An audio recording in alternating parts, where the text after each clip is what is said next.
Vista desde el exterior, Gaza no parece una ciudad sitiada. Uno solo se da cuenta de ello cuando recorre sus calles.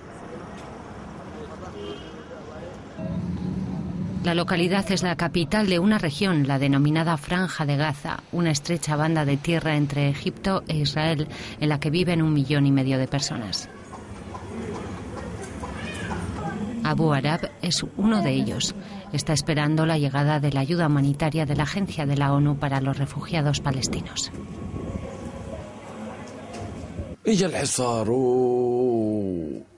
En cuanto comenzó el bloqueo, todo se cerró, incluyendo los pasos fronterizos hacia Israel. Dejamos de recibir todos los materiales que necesitábamos para trabajar y nos encontramos en el paro.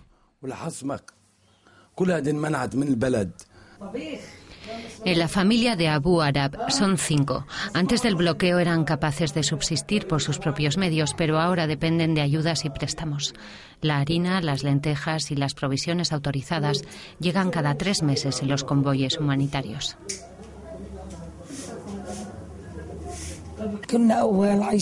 Antes vivíamos seguros, la gente tenía dinero,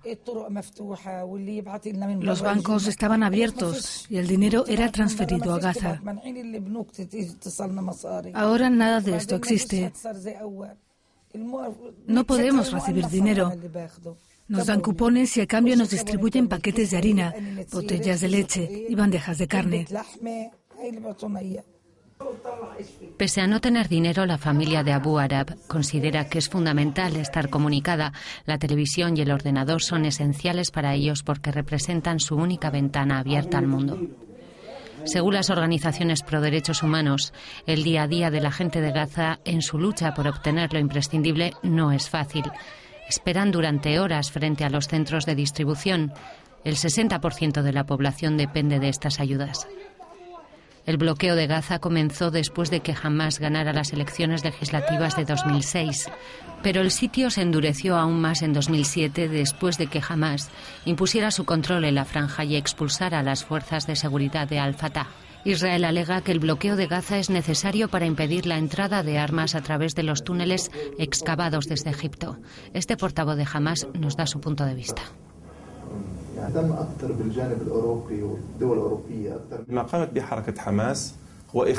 Lo que ha hecho Hamás es poner fin a la rebelión de Al-Fatah contra la democracia y la legitimidad, lo cual forma parte de un plan sionista estadounidense. Hay una conspiración israelo-estadounidense con Al-Fatah para destruir a Hamás por haber ganado las elecciones.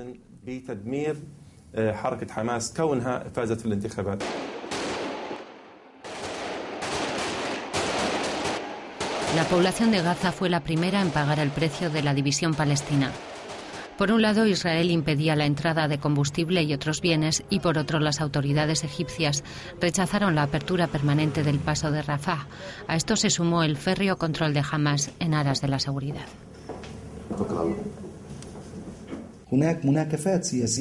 Hay un conflicto político, acciones, represalias, organizaciones clausuradas, agresiones a las libertades civiles. El fenómeno continúa con detenciones por cuestiones políticas, torturas.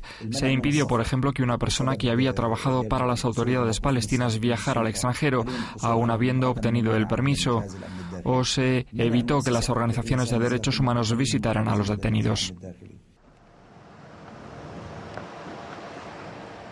2 años después, en 2008, Israel lanzó una ofensiva contra la franja, ataque que Tel Aviv justificó alegando que quería, por un lado, liberar a uno de sus soldados, Gilad Shalit, capturado por Hamás en 2006, y por otro, terminar con los extremistas palestinos.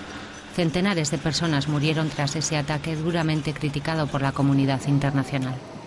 Desde el punto de vista de los habitantes de Gaza, la ventaja de esta situación es la solidaridad internacional que ha despertado.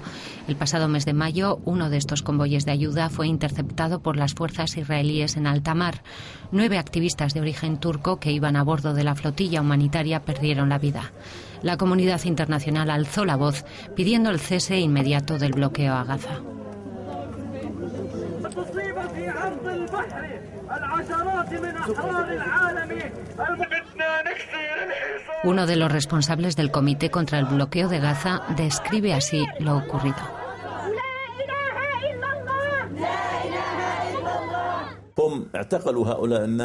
Los detuvieron en aguas internacionales, secuestraron los barcos y los víveres que transportaban. Hay que poner fin a este tipo de piratería. Israel debería ser juzgada por los crímenes cometidos contra los activistas.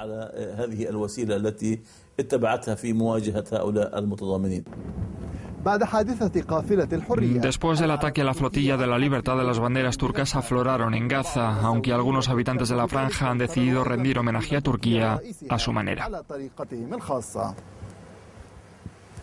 Dentro de esta modesta vivienda encontramos a Recep Tayyip Erdoğan. No se trata del primer ministro turco, sino de los 3 hijos de Abu el-Hassan, que ha decidido bautizarles de nuevo con los nombres del líder turco después de que éste exigiera el fin del bloqueo.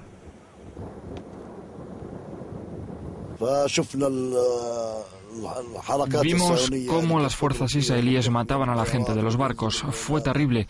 Yo organicé un homenaje de 4 días para rendir tributo a las víctimas turcas, a todas esas personas que intentaban llegar hasta aquí con la intención de romper el bloqueo. Entonces decidí llamar a mis hijos como el primer ministro turco. Estoy muy orgulloso de haber tomado esta decisión.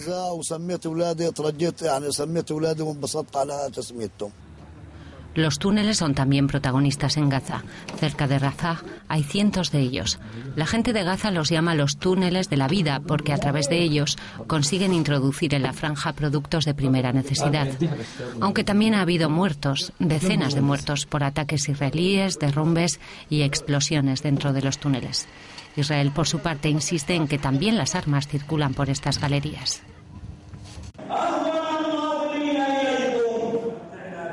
Otra de las consecuencias del sitio a Gaza ha sido la aparición de grupos extremistas próximos a Al-Qaeda que reclamaban un emirato islámico en Gaza.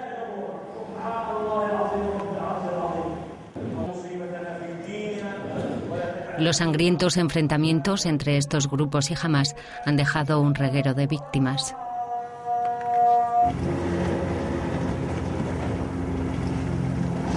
Después del incidente con la flotilla, Israel ha prometido suavizar el bloqueo.